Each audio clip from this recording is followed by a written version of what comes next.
There was a response to this infrastructural collapse, but the response did not come from government.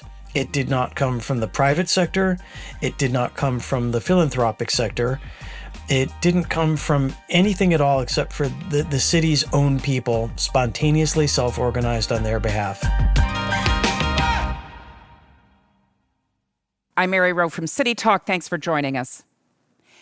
The effects of climate change are almost impossible to not recognize in our daily lives now. Recently, we've been talking a lot about the devastation that can occur to cities, communities of all sizes, from wildfires, from smoke, from floods, and even in terms of just dealing with the threat of these events, how it uproots people to have to relocate, which has been happening repeatedly over the last several months, not just in Canada, but around the world. Even if you haven't experienced these disasters up close, you may have had to change your plans to avoid a harmful smoke, let's say, or a road that's been blocked, or you probably know someone in your family or in your world that has been affected. Adam Greenfield expects the climate crisis to keep getting worse, the impacts of different kinds of weather events, but he also has hope for how communities can come together to anticipate and hopefully to address and deal with whatever fallout, whatever presents itself. He believes that a new type of structure in every neighborhood could be created called a Lifehouse. And he really is illustrating through tangible examples how a new kind of structure can emerge in a neighborhood that can perform a bunch of functions. It can be a place where you charge your phone. It can be a place where you maybe recharge some appliance that you're dependent on, like a CPAP machine or something like that. It's a place where people gather. It's really an organizing unit for mutual aid. And it can function during a time of emergency, but also when we're not in an emergency. And he lays it all out in this book, and I am so pleased to have him come and speak with us. Adam Greenfield, welcome to City Talk. Thanks so much for having me. It's a real opportunity and a pleasure and a privilege to speak to your audience. I'm very glad to be here with you today. So let's talk a bit about the general concept. How did you get to this? Maybe tell people where you live and what you do, other than write books, because I know you're a busy guy.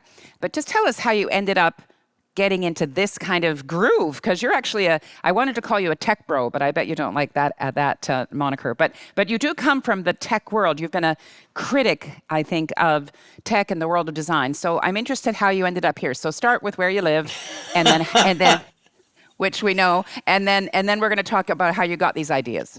Okay. Well, let's just clarify just from the very outset, for the avoidance of all confusion, I'm not any kind of a bro, let alone a tech bro. But we will get there. So yeah, I come to you today from London, England, and I've been living here for about 11 years now. And it is true that I come off the back of 15 or 20 years in the technology industry, but as you imply, sort of always at a distance from that industry and some of its commitments. I like to feel that in my work in technology, I was trying to actualize a deeper and an earlier current in the evolution of our thinking about the human interaction with information technology. And that current, I feel, by now has been just decisively pushed to the side. So even when I moved here, it didn't feel like there was really any place left for me in technology. And I even had there been, I was just not interested in it. I'd done everything I came to do and failed to do the rest. What did interest me, and what eventually became the book that you hold in your hand, is something that happened toward the end of the time that I lived in New York City. There was something in the fall of 2012 on the eastern seaboard of North America called Superstorm Sandy. And Superstorm Sandy was at the time an unprecedented weather event, difficult to attribute in any way to anything but human effect on the atmosphere. It was the convergence of a large late season Atlantic hurricane with an existing and a loitering continental cold front. And these two gigantic weather systems came together almost exactly over New York City and dumped just an absolutely torrential amount of rain. The winds were higher than had generally been measured there. But really, they were also responsible, the storm system, the combined storm system was responsible for a storm surge that flooded the city of New York and just took it down to its knees. I mean, this was like the largest and most impactful weather event to have made landfall on New York City in living memory in the recorded history of meteorological records. And it was, I think it's not unreasonable to describe its effect as devastating. It took the infrastructures that support everyday life in a place like New York absolutely down to their knees, and it left them there for days, weeks, and some of the worst affected neighborhoods for months. The astonishing thing from my perspective, and given everything that I had come to expect about things like this, was that there was a response to this infrastructural collapse, but the response did not come from government. It did not come from the private sector. It did not come from the philanthropic sector. It didn't come from anything at all except for the city's own people spontaneously self-organized on their behalf. And what I saw, and what I was eventually lucky enough to be able to participate in a very small way, was the almost instantaneous crystallization of a very, very sophisticated, very capable relief and recovery effort that was explicitly organized on anarchist lines. It had come out of networks that had been established in the course of the previous fall's Occupy Wall Street protests and the occupation of Zuccotti Square in lower Manhattan. I was able to participate in this effort at one of the two relief and recovery hubs it had set up in disused or underutilized churches in Brooklyn. And over the course of the 12 days that I worked there, I learned that this was not merely a more effective and a more efficient way of doing things, but there was also something deeply and profoundly affirmative about it. Working with Occupy Sandy made me feel like nothing else in my adult life had. It touched places in me that I didn't ever have any reasonable expectation of having empowered or activated in my life. Mm-hmm. And so after the waters had receded and after the everyday infrastructure of New York City had been stood back up, I had time and space to reflect. And the question that I started from is, since Occupy Sandy worked so, palpably well, so well indeed, that the city government, the state government, the federal government studied it to see if they could glean anything from it, if they could learn anything from it. It works so very well indeed. And the question I ask myself is, well, what if we organized more of everyday life more along these lines more of the time? What might that look and feel like? And particularly as in the years since, the climate crisis has really gathered force and really begun to affect more and more of our everyday lives. What if we devised our collective response to climate systems collapse very much along the lines suggested by Occupy Sandy and by some of the movements and some of the experiences throughout our history that had led into Occupy Sandy? That's the genesis of the book. So let's talk about the Lifehouse concept, because I feel instinctively, I love the term, and I think instinctively when people hear it, they kind of have a little hint. But talk to me about what a Lifehouse is. Well, in order to do that, I'm going to have to describe the church that was our first encounter with Occupy Sandy. My partner and I actually were not in New York when the storm hit. We came back about 36 hours later, and it took us a while.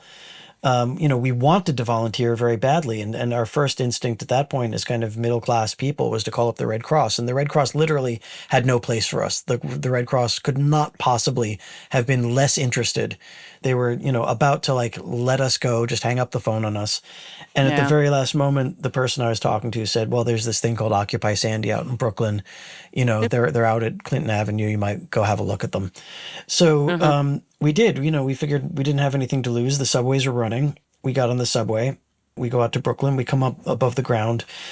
And immediately there's a line of Postal Service and UPS trucks stacked up in front of this church. And as we're walking toward the church, we can kind of already feel the energy emanating from it. And I would say we didn't get half of the way down the block from the subway stop to the church before somebody had greeted us And I always make this point, greeted us with a smile, and a smile that was not a customer service smile, a smile that did Right. not come out of a 3-ring binder, right? It was not, Right. this was not anybody's protocol. It was a smile that came from somewhere that felt real. And literally the very first interaction that my partner and I had with anybody from Occupy Sandy was being thanked. It was being thanked for coming out. And in the book, I get into you don't want to sugarcoat anything and you don't want to look at things through rose-colored glasses, but there were ways in which the personal interactions that people had were driven directly by the values that Occupy Sandy was organized around. And I felt that this is one of those ways. So we get to this church and there's this human chain that was passing packages, parcels off the back of a UPS truck into the pews of the church. The nave of the church and the sanctuary where all the pews were had been converted into what I thought was a really sophisticated picking, packing, and sorting logistical operation to pull things off the back of trucks, sort them, turn them into bespoke aid packages, stage them, and get them back out again. And so oddly enough, I guess we had come down with thoughts that I don't know that what we thought we would be doing when we got there, but literally the first thing that I wound up doing was helping to move packages in physically. And so that's all I did for the next 12 days. Like my involvement with Occupy Sandy was nothing more or less than kind of being a human ball bearing and like, Yeah. lubricating the passage of material into these pews and sorting them. And what I would say is that the conception of the Lifehouse starts right there. This space that's shared between a bunch of different functions.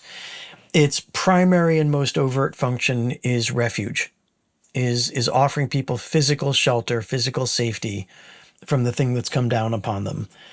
But the nature of Occupy Sandy meant that this was also a democratically run operation. It was run by assembly. It was run by direct, deliberative, participatory discourse, amongst the people doing the work. And so already that's another layer on top of it. It's a space of refuge that is run, organized, and managed by the people who are doing the work themselves democratically. And it occurs to me also that when you gather people in a space like that, there's sort of a positive externality that emerges from that, if you will. Like you have the opportunity to do other things together. You have the opportunity to offer people services that late capitalism is demonstrably failing to offer people. You have the opportunity to provide things like childcare, elder care, education, possibly even mental health counseling, possibly at the outside, even some kind of lightweight healthcare provision. You certainly have the opportunity to do collective meals. I mean, Occupy Sandy through its it grew over time, but this was collectively an operation that was putting out 70,000 hot meals a day. So you definitely have the opportunity to come together and break bread together and be a community together in that physical way. And then you have the opportunity to perform all of these very infrastructural services that are subject to attrition in the course of natural disasters or indeed, man-made disasters. When the power goes down, as you say, you have the ability to have an electric generator there, hopefully a solar generator, so that you can recharge things like CPAP machines or other medical devices that people need.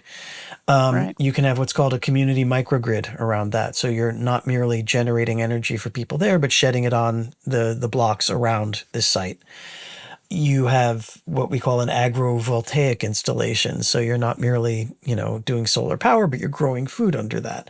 Clearly, you're never going to be able to grow enough food in a site like that to take care of all of people's caloric needs. But you can supplement, increasingly. You can make for a more varied diet than might otherwise be possible. In short, you have this human nexus, and you have a real site for a community to come together and to be aware of itself and to take care of itself. And the immediate thing that occurred to me then, because by the time I was writing this and putting these ideas together, I was living in the UK. And in the UK, there's this really interesting thing that's happened. This was, across most of its history, a country. It was a churched country. At the heart of every community, there was a parish church. It was at the physical and the psychic heart of the community. This also happens to be a land in which the profession of Christian religion is evaporating. I mean, these sites are radically underutilized and falling into disrepair. And so these two ideas come together.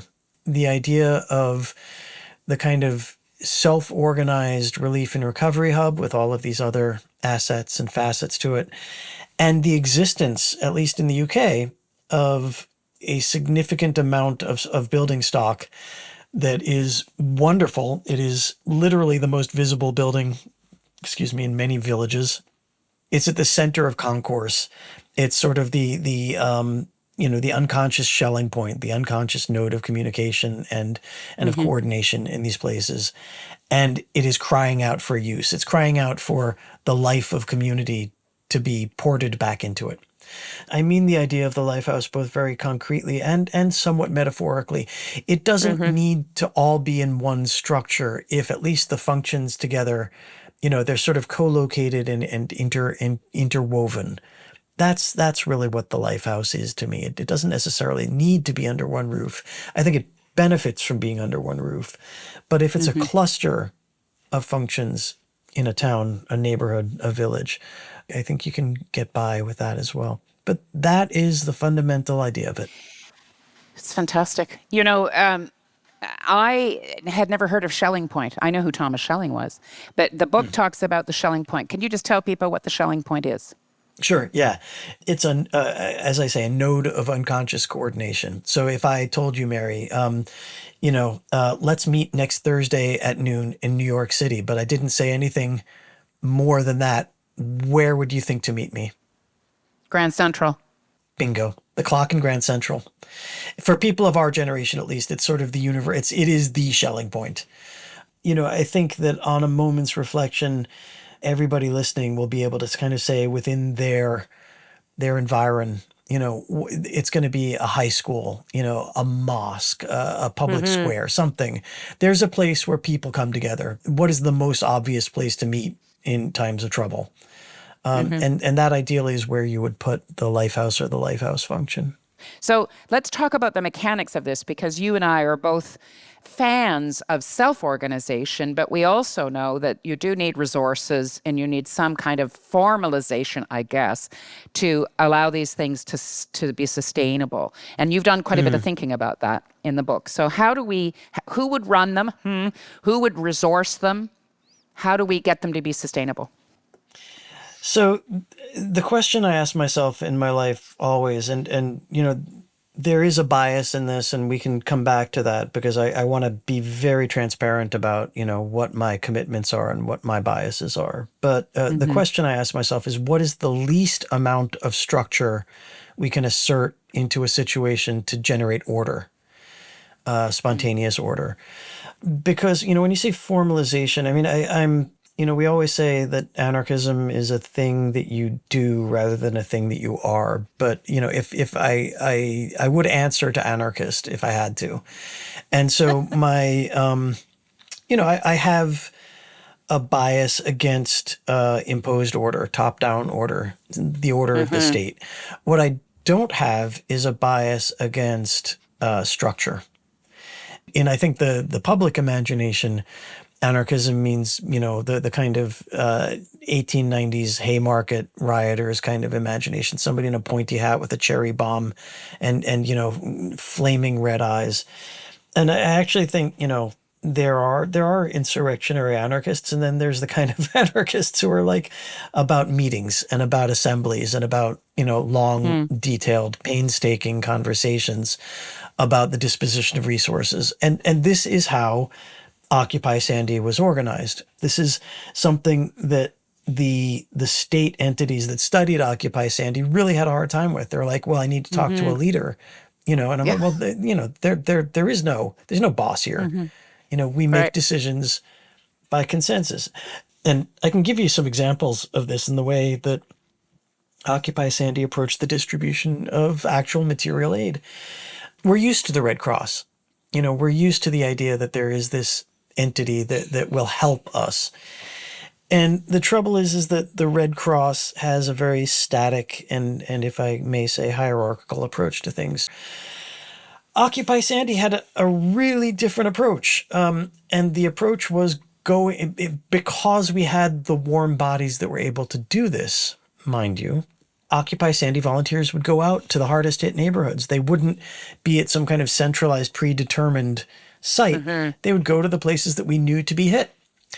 And then instead of offering something that we thought might be useful, but maybe didn't correspond to anybody's actual needs or desires or situation, volunteers would engage people in conversation. And maybe that conversation at first wouldn't even be about, aid. Maybe it was just about, how are you doing? What's going on out here? What was your experience like? As a peer and an equal, not as somebody, that's beneath you, that you're going to do them the great favor of helping, that from, you're serving from above. somehow. That you're, exactly. I mean, there's this savior complex doesn't enter into it. You're merely, somebody who happens to be there having a conversation with somebody else who happens to be there. And, it emerged quite often in the course of these conversations, naturally, as you'd expect, that people did have needs and they did articulate those needs. And then what would happen is that they would bring an accounting of these needs back to me and back to the people who worked in the hub. And we would, as best we were able, put together a package that corresponded to somebody's actual articulated needs, which would then be brought back out to them. If you had it, but what I remember too, which I loved about Occupy Sandy, it's a marrying of your previous life, that they went to Amazon and got and they took over the Amazon wedding registry. And instead of, as you say, dropping diapers, because we think you're going to need diapers, I'm assuming you fed into that system that then posted on Amazon, here's what we need. You can purchase it on behalf. I loved that, inverting that. It was the wedding registry of Sandy and Sandy. It was brilliant. It was an absolute hack. Yeah. And I mean, let's be clear. So the lacuna, there's kind of a gap, between what was and what could be. And part of that gap is that what Sandy achieved, and I'm the first one to admit this, was frankly parasitic on the logistical capacities of late capitalism, right? I mean, that hack of the Amazon wedding registry was brilliant, but had Amazon not been there, it would not have worked. Had UPS not had access to its independent fuel stocks, those trucks would not have been able to move through the city and able to deliver those parcels to 520 Clinton. So your question about sustainability, the ultimate answer in this sense doesn't look like Occupy Sandy, because my deep conviction is that in relatively short order, we will not have the kind of access to things like Amazon and things like UPS that we do now. And that there will be a progressive process of attrition that unfolds across the experience of everyday life, by way of which we're just not going to have access to these things in quite the same way. Knock on wood, but my sense is that these things do not, they're not long for the world in their present robustness. Right. And so you really begin to have to ask, okay, well, if you're not going to be able to really cleverly draw on this wedding registry, where are you going to get the material resources that you need to take care of people? So what do you think? And so, I don't know to what degree you're immersed in the discourse around degrowth. Yeah. So I'll just explain for your listeners who might not be familiar with the term.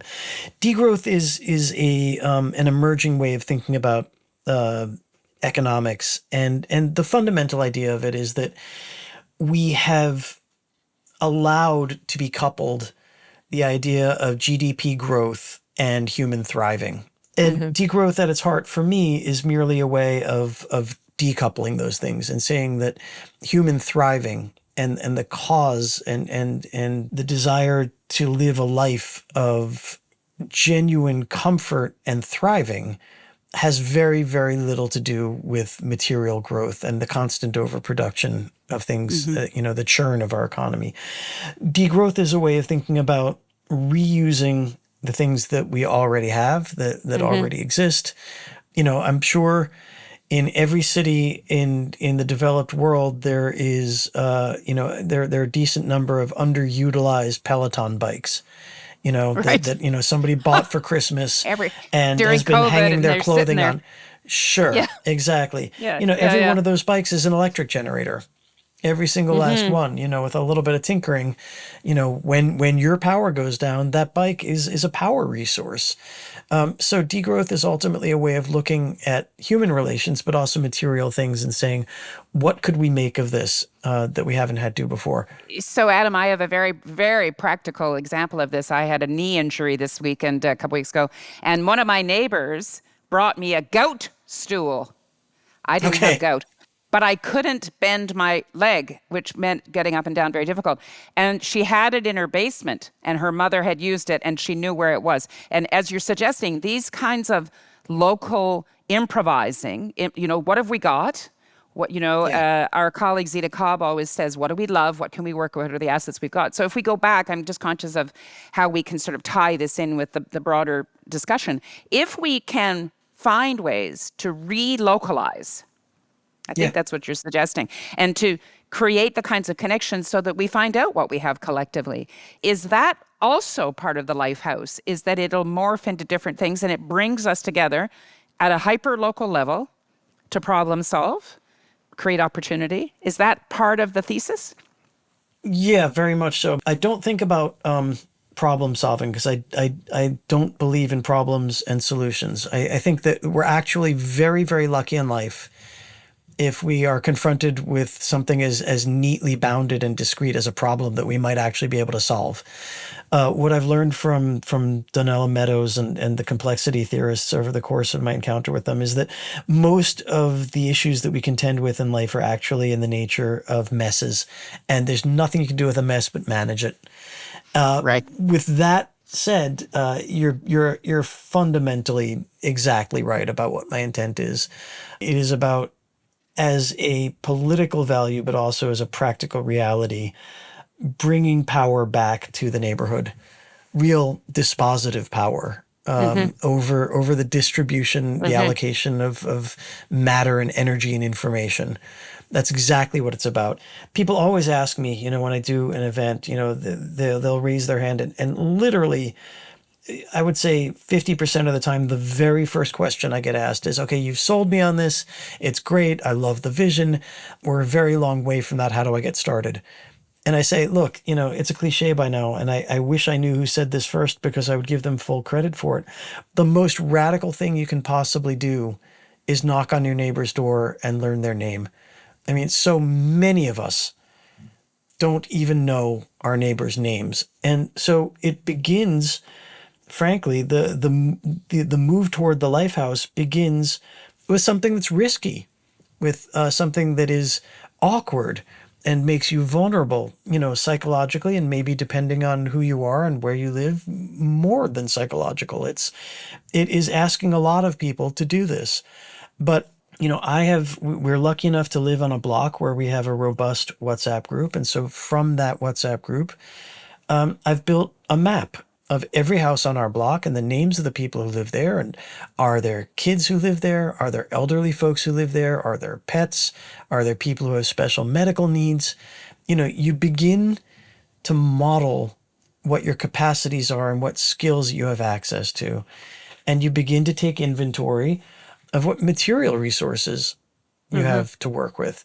And Mm-hmm. these things together are the gestation of, the Lifehouse is already there in embryo, even if it isn't there as a Right. reality yet. I mean, we all have to be a Lifehouse.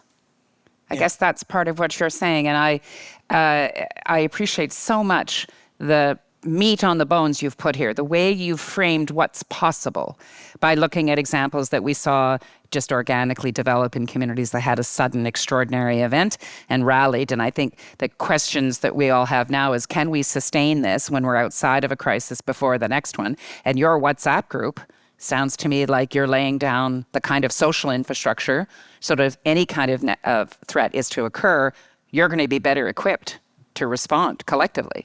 I think that's exactly right. It starts in relation. The thing that I always point out about Occupy Sandy, people were like, wow, this thing came out of nowhere. How is it that 48 hours after landfall, you already had all these, distribution centers and hubs and resources set up? And I'm like, no, it didn't come out of nowhere. It was built atop a set of existing relations. and those relations had been forged in the heat of something pretty intense, Occupy Wall Street, the occupation of Zuccotti Park. And then they went latent for, almost a year. But they were able to be reactivated very quickly. Mm-hmm. And my argument to people, who are, when I say the thing about going and knocking on your neighbor's doors and learning their names, they're like, yeah, but, then what? I'm like, well, I think you'll find that it's much easier to go back to somebody, if you need a pump to pump out your basement, or, if you need to plug your CPAP machine in somewhere, whatever it should happen to be. Or you need you need a gout stool. Or you need a gout stool. You need a gout stool. If you have these existing relations. So mm-hmm. the fabric of relations is, I think, a genuinely radical thing to begin building. And again, communities are heterogeneous. Communities are diverse. People are not necessarily psychically oriented toward the realities that we're talking about. And what I say is, ultimately, that doesn't really matter. It doesn't matter if it doesn't even matter if they're given over to some kind of strange conspiracy theory about things. What matters is that the relation exists and that you can call upon it. Vulnerable people with, who are for whatever reason, from a background that makes them feel unsafe about doing this. They're like, well, I wouldn't feel comfortable doing that. And I get that. I really do understand that. There is always, anytime you open a conduit, energies can pass both ways through it. This is not a Pollyanna story, right? So it's not, I don't want to, make give the impression that it's all like an Amish barn raising 24/7 and that, everything is always golden and grand. Relation is hard work. Relation means communicating across profound difference. It means communicating across differences of class and ethnicity and background and culture and politics. It means communicating across yawning gaps, sometimes of privilege. It means communicating ultimately with those who are different from one another. And most of us are not trained in that and do not have much experience in that. Yeah, on that challenging note, I just want to thank you for raising all these important questions and giving people a sense of possibility.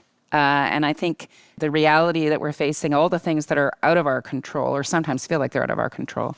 I always say that when things go low, we go local, just to reattach ourselves to the people around us and to looking to our neighbors in place. So, Adam, thank you for joining City Talk. I'm just delighted that we had a chance to chat. Oh, you're very welcome. And please, if any of your listeners do pick up the book, if you read it, if you have further questions, I guess you know how to find me. I'm very easy to find. And I do encourage people to reach out, get in touch. Thanks so much for having me.